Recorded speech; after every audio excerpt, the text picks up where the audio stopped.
자, 오늘은 에스겔서 16장 23절부터 63절을 본문으로 해서 은혜를 잃어버린 세대에게라고 하는 제목으로 17번째 에스겔서 17번째 강해 설교를 하겠습니다. 오늘이 2025년 마지막 주일인데 은혜를 잃어버린 세대에게라고 하는 제목인데 하나님이 여러분에게 꾸중을 하실지 어떻게 1년을 여러분 지내오셨는지 칭찬을 하실지 모르겠네요. 어떻습니까 여러분? 우리 하나님이 오늘 말씀을 통해서 여러분에게 어떤 말씀을 주실까요? 결론에 오늘 하나님의 말씀을 여러분들이 듣게 되실 것입니다. 지난번에 이제 에스겔 16번째 강해를 16장 1절부터 22절을 본문으로 해서 제목이 뭐였는지 기억나십니까? 핏덩이를 살려주신 은혜입니다. 한번 따라할까요? 핏덩이를 살려주신 은혜. 잠시 복습을 하면 이스라엘이라고 하는 그 나라를 하나님께서는 핏덩이라고 이렇게 갓 태어난 핏덩이라고 비유를 하셨습니다. 아무도 이 아이가 태어났는데 아무도 돌봐주지 않고 그리고 들판에다가 버린 아이다. 그러면 들판에 핏덩이가 버려졌으니 죽을 수밖에 없는 운명인 것이죠. 그런데 하나님께서는 이 들판에 버려져 있는 이 아이를 거둬주시고 먹이시고 입히셔서 사진처럼 저렇게 아름다운 여왕의 지위까지 올려주셨다. 다윗의 왕조 솔로몬 왕 시대를 우리가 생각해 보면 이스라엘을 열방 가운데 얼마나 높여 주셨는지를 우리가 알 수가 있습니다. 이렇게 하나님께서는 버려져서 죽을 수밖에 없는 이스라엘을 거둬주시고 그리고 아름다운 여왕의 지위에 올려주셨는데 이 은혜를 받은 이스라엘이 어떻게 했습니까? 은혜를 저버리고 살았다라고 하는 것이죠. 하나님으로부터 등을 돌리고 그리고 하나님보다 세상을 더 사랑했다고 계속해서 에스겔 이 16장은 63절이나 되는 아주 긴 말씀을 통해서 이스라엘이 하나님 앞에 어떤 죄를 범했는지 말씀하고 있습니다. 그런데 이 말씀은 오늘 우리에게도 주시는 말씀인 것이죠. 우리도 죄로 인해서 사탄의 종노릇하고 지옥을 향해서 가는 그러한 운명이었습니다. 사망 선고를 받은, 죄 때문에 죄의 결과로 사망 선고를 받은 저와 여러분이었습니다. 그런데 하나님께서는 독생자 예수님을 이 땅에 보내주셔서 예수님이 저와 여러분의 모든 죄를 지고 십자가에 달려 피 흘려 죽어주심으로 말미암아 우리를 하나님의 자녀 삼아 주신 것입니다. 할렐루야. 지옥이 아닌 영원한 천국의 백성을 삼아주셨고 우리를 핏덩이처럼 들판에 버려진 그래서 죽어가던 저와 여러분을 하늘나라의 왕자와 공주로 우리를 세워주셨습니다. 그런데 이스라엘과 마찬가지로 우리도 그 은혜를 망각하고 하나님으로부터 등을 돌리고 살아가고 있다라고 하는 것입니다. 어떻습니까? 2025년 하나님 앞에서 잘 살아오신 것 같습니까? 아니면 내 마음대로 하나님의 뜻이 아닌 내 욕망을 따라서 살아온 것 같습니까? 심리학 연구에 따르면 인간의 뇌는 고통은 오래 기억하지만 평범하게 누리는 혜택은 금방 당연한 것처럼 여기는 경향이 있다라고 이야기를 합니다. 그래서 한 실험에서 매일 사람들에게 커피를 공짜로 제공을 했다고 합니다. 그랬더니 첫날은 너무나 감사하다고 어떻게 이렇게 커피를 공짜로 제공하느냐고 너무 감격해 했는데 일주일이 지나자 너무나 당연하게 생각을 했다는 것이죠. 그리고 열흘째에 커피 머신이 고장이 나누니 이 사람들이 화를 냈다라고 하는 결과가 나온 것입니다.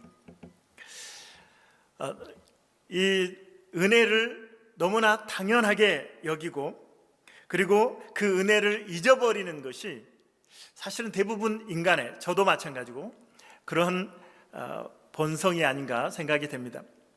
저도 우리 부모님들의 아들이고 또 저에게는 아이들이 있지만 이 아이들이 또 제가 자식으로서 부모의 헌신적인 사랑을 받았음에도 불구하고 사실은 그분들께, 부모님께 돌려드리는 그런 보답하는 그런 모습은 너무나 현격하게 차이가 있는 것이죠. 정말 별 볼 일 없이, 그렇죠? 목숨을 다해서 부모는 나를 사랑했지만 저는 부모님을 잊어버릴 때가 너무나 많이 있는 것이죠. 그것이 우리 인간의 모습이 아닌가 생각이 되고 우리 신앙생활도 마찬가지입니다. 하나님의 놀라운 사랑을 받았지만 우리는 원망과 불평 속에서 살아가고 오히려 내 욕망을 따라서 세상의 것들을 사랑하면서 하나님을 외면하면서 살아가는 우리의 모습이 있다라고 하는 것입니다. 이스라엘의 비극은 바로 여기에서 시작됩니다. 핏덩이를 거두어 주시고 먹이시고 입혀서 여왕의 지위까지 올려주셨는데 이 은혜가 당연한 권리가 되었을 때 그들은 하나님을 떠나서 더 자극적인 세상을 찾아 추락하기 시작했다라고 하는 것입니다. 제가 몇 주 전에 제 서재에 앉아 있는데 하나님이 저에게 이렇게 물으시는 것 같았어요. 소 목사, 내가 너에게 짐이냐? 내가 너에게 부담스러운 존재냐? 하나님이 뜬금없이 저에게 이런 질문을 하시는 것 같았습니다. 제가 사실 새벽 기도를 하면서 너무 힘들기도 하고 또 성도들도 잘 참여 안 하고 해가지고 낙심이 됐었거든요. 그래서 의무감에 형식적으로 새벽에 이렇게 새벽 기도를 하고 있을 때였습니다. 하나님께서는 제 마음을 지적하신 거죠. 제 마음의 태도를 형식적이고 의식적으로 진정성이 없이 새벽 기도를 하는 제 모습에 대해서 지적을 하시며 말씀하시는 것입니다. 내가 너에게 짐이냐? 내가 너에게 부담스러운 존재냐? 하나님은 저에게 내가 너와 함께하는 이 시간, 내가 너와 함께하는 이 시간, 이것이 복된 시간이 아니겠느냐? 그렇군요. 하나님, 세상의 환경이, 저의 환경이, 상황이 바뀌지 않아도, 사람들이 외면해도 내가 1대1로 하나님과 대면하는 바로 그 시간이면 그것이 복 있는 시간이네요. 제 마음이 새롭게 회복되는 시간이 되었습니다. 하나님, 어찌 하나님이 저에게 짐이 되실 수 있겠습니까? 하나님이 어찌 저에게 부담일 수 있겠습니까? 주님은 나의 최고의 복이십니다 라고 고백할 수 있었습니다. 할렐루야. 이 고백이 여러분의 고백이 되시기를 주님의 이름으로 축원합니다. 여러분의 신앙생활을 한번 돌아보시면 우리가 2025년을 마무리하면서 이제 많은 생각을 하죠. 내가 하나님 앞에서 하나님을 짐으로 여기고 예배를 드리는 것을 내가 부담스럽게 하나님을 짐으로 여기고 살아가고 있지는 않은지, 어느 순간 하나님의 놀라운 은혜가 너무나 당연한 권리로 여기면서 우리의 신앙, 나의 신앙은 굉장히 형식적인, 의식적인 그러한 껍데기 신앙으로 변질되어 가고 있는 것은 아닌가. 이 시간 한번 돌아보는, 하나님 앞에서 돌아보는 시간이 되어지기를 바랍니다. 여러분, 인간과 인간의 관계 속에서도 내가 당신의 짐입니까? 라고 질문한다면, 내가 당신에게 부담이 되는 존재입니까? 라고 한다면 얼마나 슬픈 일인지 모릅니다. 그렇죠? 근데 하나님이 사실은 우리에게 그 말씀을 하실만 하잖아요. 우리가 살아온 인생의 여정 속에서 얼마나 하나님을 외면하고 하나님으로 등을 돌리고, 하나님 잠깐 저기 계세요. 내가 지금 하고 싶은 일이 있고, 내가 해야 되는 일이 있고, 내가 지금 너무나 바쁘고, 나에게 너무 중요한 일이 있어서 하나님 좀 잠깐 저 뒤에 계세요. 내가 지금 할 일이 많아요. 하나님이 내가 너에게 짐이구나 내가 너에게 부담스러운 존재구나. 하나님이 쓸쓸히 그런 말씀을 우리에게 하고 계시다라고 하는 것입니다.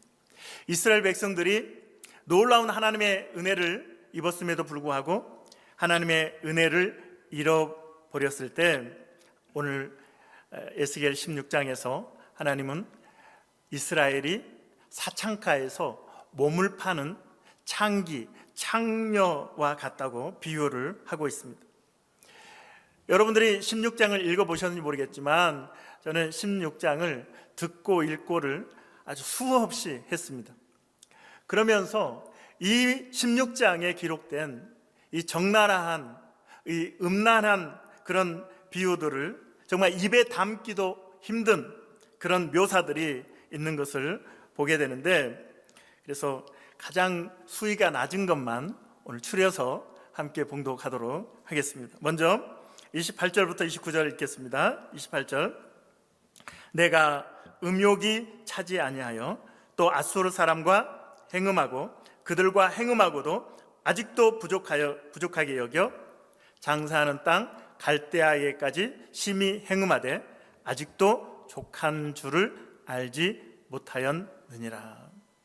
이스라엘이 그 당시에 강대국이라고 하는 이집트, 애굽과 또 아수르와 바벨론과 행음을 하였다라고 말씀을 하고 있는데 32절로 33절에 보면 이 이스라엘의 행태가 일반적인 그 창기들 있잖아요. 창녀들의 모습과는 다른 모습을 보여주고 있다고 하나님 말씀하세요. 여러분, 창기들은 여러분 잘 모르시지만 그분들은 돈을 받잖아요. 그렇죠? 화대라고 그러나요? 돈을 받고 그 일을 하는데 이스라엘에 대해서 하나님이 뭐라고 말씀하시냐면 너희는 돈을 받지도 않을 뿐만 아니라 오히려 돈을 주면서 선물을 주면서 값을 치르면서 너희가 행음을 한다라고 말씀하고 있어요. 이 정도가 얼마나 차이가 나고 심각한지를 하나님이 강조하고 있는 것이죠.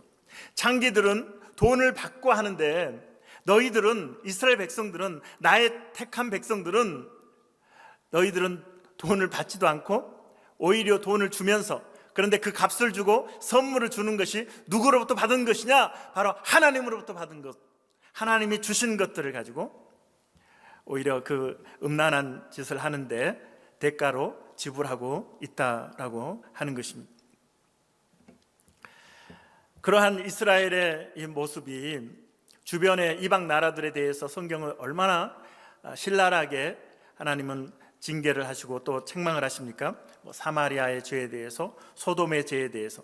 그런데 하나님께서는 이 족보를 오늘 말씀하시면서 족보를 말씀하시는데 너희들은 이 주변의 나라들과 내가 그렇게도 싫어하고 경멸하는 그 나라들과 전혀 다르지 않다, 오히려 더 타락했다라고 말씀하고 있습니다. 45절, 46절 같이 읽겠습니다. 45절 시작. 너는 그 남편과 자녀를 싫어한 어머니의 딸이요 너는 그 남편과 자녀를 싫어한 형의 동생이로다.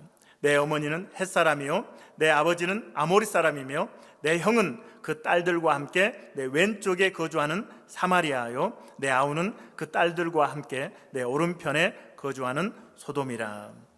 이 족보가 나와요.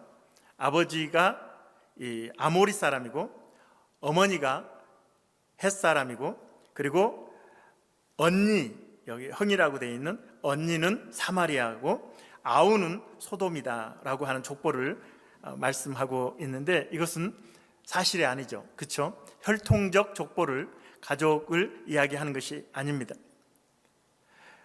혈통적으로 관계가 없지만 그러나 너희가 살아가는 모습을 보니까, 너희의 삶의 모습을 보니 그들과 닮아 있으니까 너는 헷 족속의 딸이요 아모리 족속의 딸이요 사마리아의 자매요 그리고 소돔의 자매다라고 말씀하고 있는 것입니다. 그들의 타락한 실상을 이 족보를 통해서 고발하고 있는 것이죠. 하나님 보실 때 너희들은 아모리 족속과 헷 족속과 사마리아와 소돔과 전혀 다르지 않다.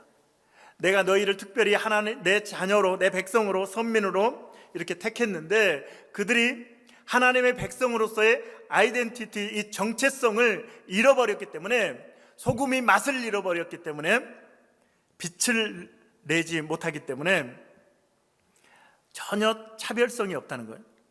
똑같다는 거예요. 이방 나라들, 그 썩어 문드러진 이방 나라들과 전혀 다르지 않다. 아니, 오히려 내가 보니 너희들은 그들보다 더 부패했구나라고 말씀하고 있습니다. 49절로 50절에 보면 이제 소돔의 죄악에 대해서 말씀을 하고 있는데, 너희 이스라엘들은 이 소돔을 내가 없애버렸는데 내가 징계하고 이들을 유황불로 불태워서 없애버렸는데 너희들의 죄는 이보다 더 크다라고 말씀하시면서 소돔이 무슨 죄 때문에 하나님이 그렇게 세상에서 없애버렸는지를 말씀하고 있습니다. 49절, 내 아우 소돔의 죄악은 이러하니 그와 그의 딸들에게 교만함과 음식물의 풍족함과 태평함이 있으며 또 그가 가난하고 궁핍한 자를 도와주지 아니하며. 50절, 거만하여 가증한 일을 내 앞에서 행하였습니다. 그러므로 내가 보고 곧 그들을 어떻게 했다고요? 없이 하였느니라. 소돔을 하나님께서는 없애버리셨는데 그들의 죄가 무엇입니까?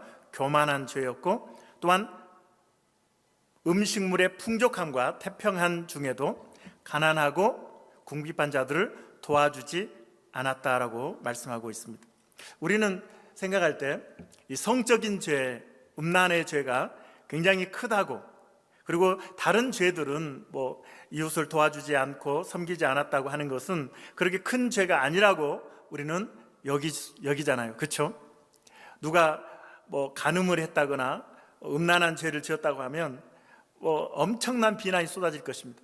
그런데 내가 누구에게 착한 일을, 또 물질을 흘려보내거나 구제하거나 돕는 일을 하지 않았다, 뭐 그럴 수 있지라고 우리는 생각할 수 있습니다. 그러나 하나님의 평가는 다르다는 거죠. 음식물의 풍족함이 있음에도, 태평한 삶을 살아가고 있음에도 불구하고 가난하고 궁핍한 자를 도와주지 않았으니 내가 그들을 땅에서 없애버렸다라고 말씀하고 있는 것입니다. 하나님 앞에서 결코 작은 죄가 아니다라고 하는 것입니다. 하나님 앞에서는 똑같은 수준의 죄라고 말씀하고 있습니다. 그러므로 우리가 간음하는 죄만 큰 일이 아니고, 동성애만 큰 죄가 아니고, 그 죄도 심각한 죄이지만, 그러나 우리 주변에 가난하고 궁핍한 사람들이 있을 때 그들을 도와주는 것, 이것이, 도와주지 않는 것이 큰 죄임을 우리는 깨달아야 할 것입니다. 지금 이 지도를 보시면 사회가 나오는데, 이 사회를 통해서 우리 하나님께서는 우리에게 지금도 시청각 교육을 하고 있는 거예요. 사회를 보아라. 사회가 왜 죽은 바다냐라고 하나님은 말씀하고 있는 것입니다. 저희의 헐몬산에서 만년설이 녹아서, 지금 우리가 지금 레이크 보인가요? 거기에서 이제 만년설이 녹아서 여기까지 이렇게 흘러오잖아요. 마찬가지로 팔레스틴에도 저 위에 헐몬산에서 만년설이 녹아가지고 물이 흐르는데 어디로 들어갑니까? 갈릴리 호수로 들어가죠. 그리고 갈릴리 호수는 그 물을 받아서 요단강으로 해서 아래로 흘려 보내고 있습니다. 그러니까 우리가 잘 알고 있듯이 갈릴리 호수는 생명이 요동치는, 생명력이 있는 그런 호수죠. 많은 물고기들이 그것에서 살고 있는, 생명이 있는 그러한 호수가 갈릴리 호수입니다. 그런데 사해는 왜 사해일까요? 왜 죽은 바다라고 부르는 걸까요? 해수면이 400m가 낮습니다. 그러니 물이 빠져나가지 못합니다. 물이 받아주기만 하지 나가지는 못합니다. 뜨거운 태양볕에 증발하면서 염도가 높아져서 물고기가 살지 못하는 호수가 된 것입니다. 죽은 호수, 받기만 하고 흘려보내지 않으니 죽은 바다가 된 것입니다. 그런데 그곳이 바로 소돔 성이 있던 바로 그 장소라는 것을 말씀하고 있는 것이죠. 그러므로 여러분, 우리의 인생에서 우리가 받는 것도 중요하지만 흘려보내는 것이 가장 중요합니다. 하나님의 평가는 거기에서 있는 것입니다. 우리에게 주신 시간과 건강과 재능을, 내 전공을, 그리고 내 물질을, 내 은사를 내가 흘려보내는 것.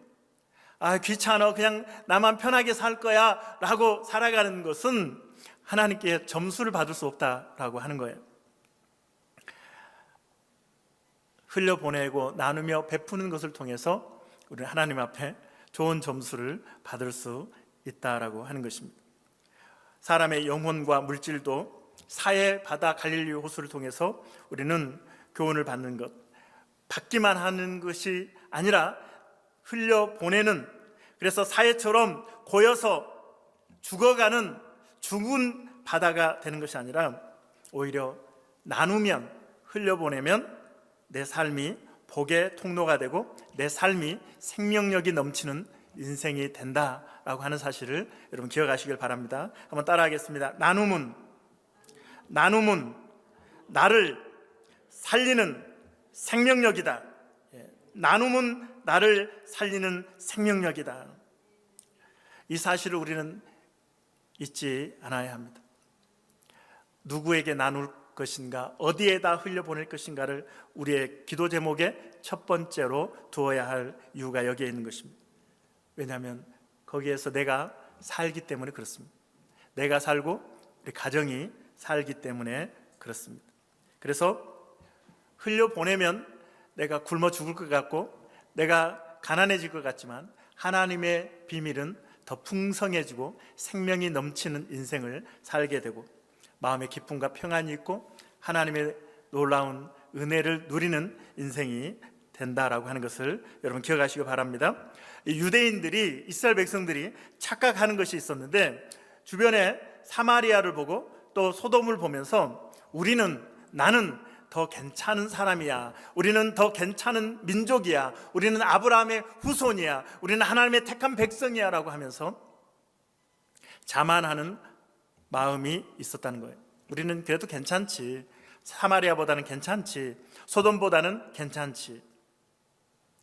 그런데 하나님께서 오늘 말씀하시는 것은 무엇입니까? 나의 택한 백성 이스라엘의 죄가 더 심각하구나 라고 말씀하고 있다는 거예요. 51절 읽겠습니다. 51절. 사마리아는 내 죄에 어떻게 해요? 절반도 범하지 아니하였느니라. 내가 그들보다 가증한 일을 심히 행하였으므로 내 모든 가증한 행위로 내 형과 아우를 의롭게 하였느니라. 사마리아가 이스라엘보다 훨씬 죄를 더 많이 지었다고 그렇게 생각을 했는데 하나님께서는 그들의 죄가 너의 절반밖에 안 돼. 너는 그들보다 훨씬 가증한 일을 행했어. 그리고 너희의 가증한 행위로 말미암아 상대적으로 사마리아와 소돔이 훨씬 의롭다고 인정받게 되었어. 상대적으로 비교해 보니까 사마리아가 훨씬 나아요. 소돔이 훨씬 나아요. 이스라엘의 죄가 얼마나 가증한지 하나님은 강조하고 있는 것이죠. 자타가 공인하는 사마리아, 소돔의 죄에 대해서 하나님께서는 이스라엘의 절반밖에 안 된다라고 말씀합니다. 이 말씀을 우리는 우리 자신에게도 적용을 해야 합니다. 우리는 늘 내가 교회를 다니고 내가 목사라고 하는 직분을 가지고 있고 또 교회 안에서 우리가 집사요, 권사요, 또 우리가 오랫동안 신앙생활을 했다라고 하는 것, 주일날마다 교회에 가서 예배를 드린다고 하는 것이 스스로 우리가 의롭다고 착각하게 한다라고 하는 것입니다. 그리고 우리가 다른 사람들이 아이고 나는 저 인간보다 더 나아 라고 생각할 수 있는데 하나님이 오늘 우리에게 말씀하십니다. 내 자신을 알라. 내 죄가, 너의 죄가 그 누구보다도 심각하다. 너 자신의 죄를 보지 못하면 그것이 가장 심각한 죄라고 하나님은 말씀하고 있습니다. 51절에 보면 가증한 일이라고 하는 이 가증한 행위, 가증한 일이라고 하는 말씀이 있는데 히브리어로 여러분 이 가증한 일이라고 하는 히브리어 단어가 뭔지 아시겠어요?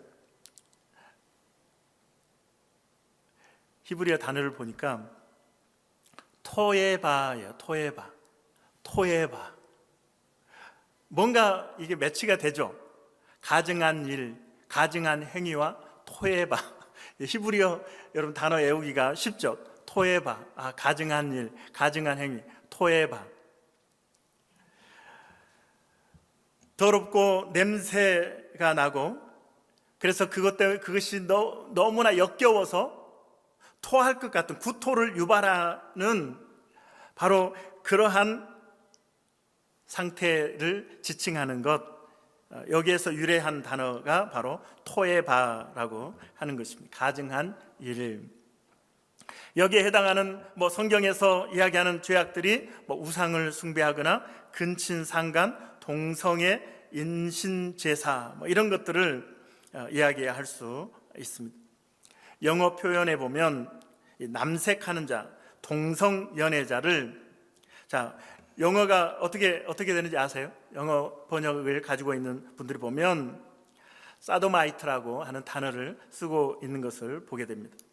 그런데 이 단어가 바로 소돔 사람이라고도 해석이 되는 단어입니다. 그러니까 동성애자, 남색하는 자, 이 단어가 소돔에서 비롯되었다고 하는 것은 소돔이 얼마나 엄청난 추악한 죄를 범하는, 성적으로 타락한 그런 도시였는지를 우리에게 보여주고 있는 것입니다. 그런데 하나님은 오늘 뭐라고 말씀하십니까? 소돔은 너희의 죄의 절반밖에 안 돼 라고 말씀하고 있다는 것입니다. 열왕기 16장에 보면 이스라엘의 그 음란한 죄에 대해서 우리가 무슨 간음, 음란, 행음에 대한 이야기가 이스라엘에 대해서 이렇게 많은 이야기를 하시는가? 그러면 간음이 의미하는 것은 무엇인가요? 이것은 물론 남녀와 또 동성 간의 어떤 성적인 죄를 의미하기도 하지만, 하나님께서 오늘 말씀하시는 것은 바로 이방 나라와의 관계, 이방 나라를 사랑하는 것, 이방 나라를 하나님보다 더 의지하는 것을 여기에서는 간음이다. 하나님이 남편이신데 하나님을 버리고 애굽을 더 의지하고 아수르를 더 의지하고 바벨론을 더 의지했다라고 하나님은 말씀하고 있습니다. 이러한 대표적인 예가 열왕기하 16장 10절부터 11절까지 있습니다. 우리 같이 읽겠습니다. 열왕기하 16장 10절부터 11절 시작. 아하스 왕이 아수르의 왕 디글랏 빌레셋을 만나러 다메섹에 갔다가 거기 있는 무엇을? 제단을 보고 아하스 왕이 그 제단의 모든 구조와 제도의 양식을 그려 제사장 우리아에게 보냈더니, 아하스 왕이 다메섹에서 돌아오기 전에 제사장 우리아가 아하스 왕이 다메섹에서 보낸 대로 모두 행하여 제사장 우리아가 무엇을 만들었습니까? 제단을 만든지라.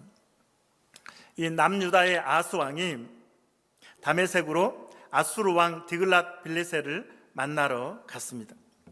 그 당시에 극동의 패권을 쥐고 있던 아수르 제국, 그 왕을 만나니까 이 아수르 왕은 어마어마한 제단을 가지고 다니는 거예요. 이동을 하면서 전쟁을 할 때 그걸 가지고 다니는 거예요.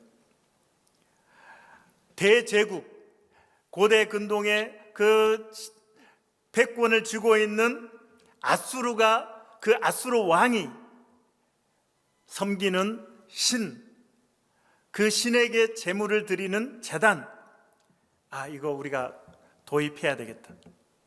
그 신의 도움을 우리가 받아야 되겠다.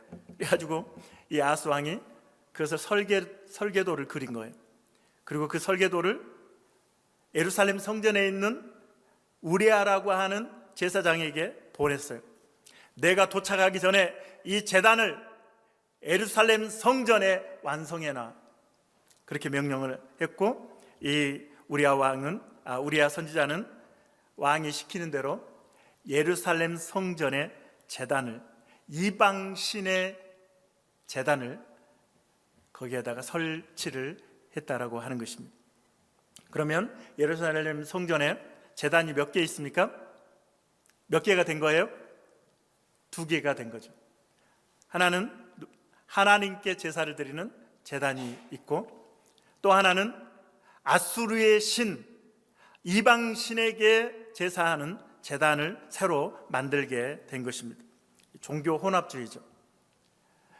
그 당시에 전쟁은 나라와 나라의 전쟁이기도 했지만 그 나라들이 섬기는 신들의 전쟁이라고 여겼습니다. 그러니 아수르가 가장 강력한 대제국을 이루었으니 가장 강한 신은 누굽니까? 아수르가 섬기는 신이 가장 강한 신이죠. 그러니 아하스 왕은 우리도 이 신의 도움을 받자. 여호와 신도 섬기지만 여호와 신은 그렇게 강한 것 같지 않아. 그래서 이 아수르의 신전을, 이방 신의 신전을 예루살렘 성전 안에 세우게 된 것이죠. 그래서 예루살렘 성전 안에는 하나님께 드리는 제단과 그리고 아수르 이방신에게 제사하는 제단이 두 개가 존재하게 되었습니다. 이것을 우리가 인간적으로도 양다리 걸치는 것, 남편이 있는데, 아내가 있는데 딴 여자와 딴 남자와 사귀는 것, 이것이 바로 간음 아니겠습니까? 그래서 이 우상 숭배를 영적인 간음이다. 이스라엘은 신정 국가로서 하나님만 의지해야 되는데 하나님보다는 이집트를, 하나님보다는 아수르를, 하나님보다는 바벨론을, 오늘 우리가 돈을 의지하고 학력을 의지하고 권력을 의지하고 인기를 의지하고 쾌락을 의지하는 것과 똑같은 것입니다. 우리는 얼마나 많은 우리의 삶의 영역 속에서 하나님보다 더 많은 것들을 사랑하며 하나님 앞에서 간음하고 있는지 모릅니다. 또 한 가지 죄를 하나님이 지적하시는데 자녀를 제물로 드렸다라고 이야기하고 있습니다. 자녀를 제물로 드리는 죄를 지적하는데 우리 에스겔 16장 20절로 21절 읽겠습니다. 20절, 또 내가 나를 위하여 낳은 내 자녀를 그들에게 데리고 가서 드려 뭘로? 제물로 삼아 불살랐느니라. 내가 내 음행을 작은 일로 여겨서 나의 자녀들을 죽여 우상에게 넘겨 불 가운데로 지나가게 하였느냐. 자녀를 불에 태워서 이 신에게 드리는 인신 제사를 드렸다는 거예요. 얼마나 무시무시한 일입니까? 생각하기도 끔찍한 그러한 짓을 이스라엘 백성들이 범하고 있었다라고 하는 것입니다. 그렇다면 우리는 어떨까요? 우리는 인신 제사를 드리고 있지 않을까요? 오늘날 많은 성도들은 인신 제사를 드리고 있습니다. 자식을 우상에게 바치는 인신 제사를 드리고 있는 것이죠. 세상의 성공을 신앙보다 앞세워서 성공해야 된다라고 신앙보다 공부를 강조하는 그 모습은 자식을 불태워 우상에게 인신 제사로 드리는 것입니다. 제가 한국에 있을 때 수련회도 하고 또 여름 성경학교도 하고 그리고 국내 선교, 해외 선교를 이렇게 갈 때 보면 이 장로님들, 집사님들을, 권사님들을 설득하는 것이 참 힘들어요. 무엇을 설득했을까요? 아들과 딸을 제발 수련회에 보내주세요. 여름 성경학교에 보내주세요.